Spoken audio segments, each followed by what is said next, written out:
Well, I thought the dolls might like a nice spaghetti dinner. So today we are going to make some cooked spaghetti with a red sauce over it. Stay tuned and see how fun and easy this is to do.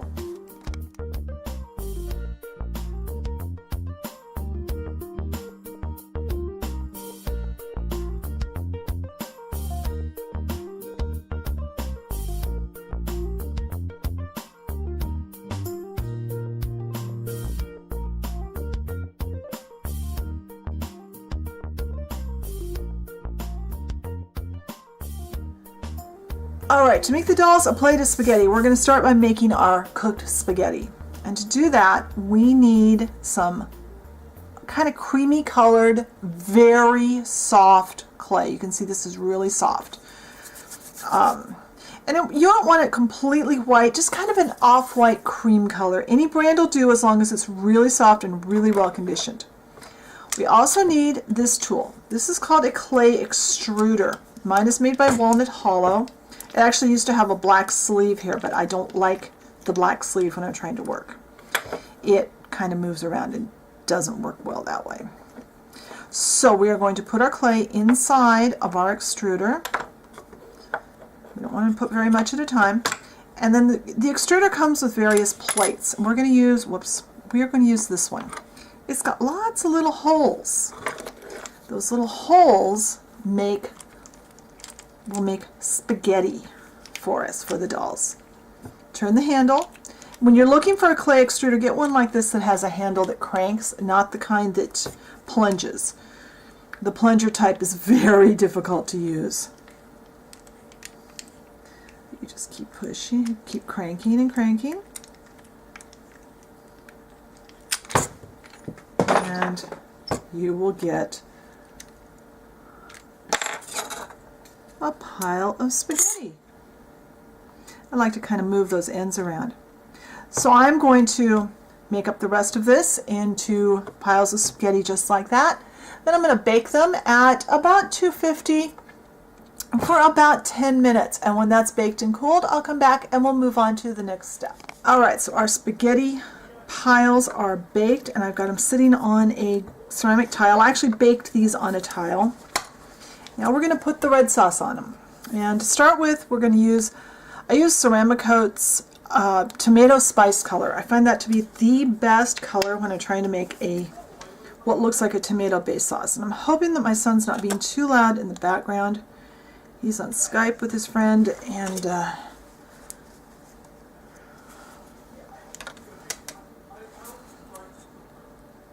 alright, so we've got some paint in there. Now we are going to add two things to that. I have satin Mod Podge. I'm going to add a little bit of this. Approximately a third to half as much Mod Podge as you have paint. It's not a specific amount. Now I have some sand, and this is just some of that sand that you buy in the garden center. It's just a white sand. It's sold to put around like cactuses and potted cactuses and things. I'll put some of that in there. And do I have? No, I don't. So I'll use a knitting needle. Whoops! Just knocked my Mod Podge over. And we're going to stir this mess together. And what we've done, the reason we've used this combination, we need the red color. I really like tomato spice paint for the tomatoes. It's just the perfect color for anything that's supposed to look tomato based. The Mod Podge will make it not quite as matte.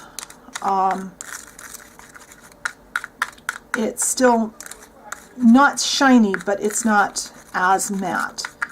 We need a little more sand in there. And the sand adds texture. It gives it some body. And it makes it look more like a sauce rather than a paint. There, that's what I'm looking for. Mix it until your sand is all colored. And now we have something that looks like this.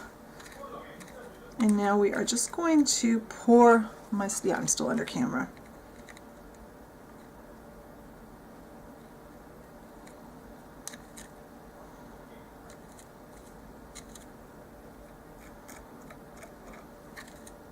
as much or as little as you want to add to your serving of pasta. And this tomato spice color paint is probably my most used red. If you've watched very many of my videos where I've used red paint on either of my crafting channels, you've probably seen that color before. Now that will run down and kind of settle like just like real spaghetti sauce will. And that's a disposable container, so when it's all done, when it's all dry, I can just throw it in my trash. Wipe this off. Now, we want some cheese on top of this. This is just a hunk of white clay that I've baked off specifically for this purpose. I have a nutmeg grinder that's dedicated to my clay. I only use it for polymer clay. And there we go. Because that paint is wet, it will hold that on, or hold on most of it, the amount we need. And when this is all dry, we can look at our serving of spaghetti. All right, now these have sat overnight and they are, I think, completely dry. I would not be handling them really roughly. I made these, I actually made a third one too. I made them to be separate so I could just set them on a plate. That way I don't tie up a plate for just this, but if you do want to glue them down so they don't get lost or broken, because they are kind of fragile, I recommend Beacon 527 multi-use glue for gluing baked clay projects down. It plays nicely with polymer clay, which you can't say that about some glues. Some glues will make your clay melt, and that's not good. So they're a little fragile because you got the little ends, but I think they turned out so cute. Be sure and check the blog post. I'll have more pictures. And I'm thinking we need to build on this theme. I'm thinking maybe, let me know what you think. Do we want garlic bread? Do the dolls need some garlic bread? Let me know what you think. We do have this salad. I showed you how to make a green salad a while back. I think last year sometime. So I will try to remember to link the salad tutorial in the blog post for this one. But I love how they came out, so I hope you do too. And oh, if you haven't found the Facebook page, be sure and like the Facebook page, because I usually post some teaser pictures over there, and Facebook is the fastest way to get a hold of me. So if you need to talk to me or ask me a question, that's the quickest place. So I will talk to you all later. Have fun with your dolls. Bye.